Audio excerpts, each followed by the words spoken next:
मिस्र में जुमेरात यानी 19 दिसंबर से मुस्लिम ममालिक की तंजीम D8 की मीटिंग हो रही है, जिसमें पाकिस्तान, बांग्लादेश, तुर्की, ईरान समेत 8 मुल्क इस बैठक में हिस्सा लेंगे।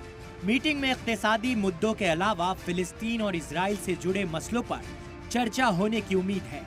खास तौर से सीरियाई तख्तापलट के बाद इजराइल के जारहाना हमलों के खिलाफ भी मीटिंग में तजवीज लाई जा सकती है। मतलब ये कहा जा सकता है कि इजराइल को घेरने के लिए 8 तरफा हमले की तैयारी है।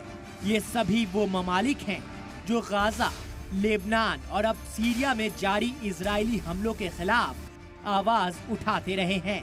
इन ममालिक में अरब मुल्क जैसे सऊदी अरब, इराक, सीरिया, कतर और UAE शामिल नहीं है।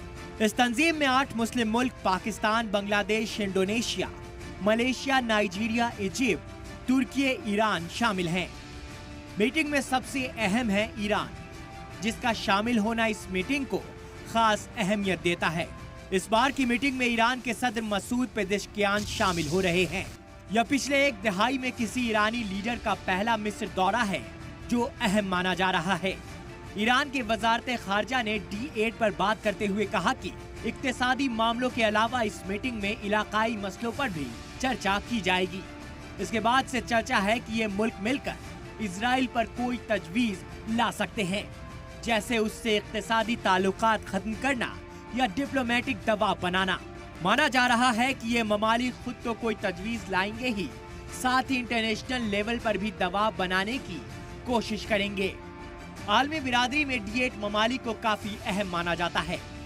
इन ममालिक की कुल आबादी लगभग 1.25 अरब है, जो ग्लोबल मुस्लिम आबादी का 60% है। हालांकि तंजीम का अहम मुद्दा इक्तिसादी तरक्की है, लेकिन अब सामाजिक मुद्दे भी इसमें शामिल हो गए हैं। ब्यूरो रिपोर्ट, सलाम TV।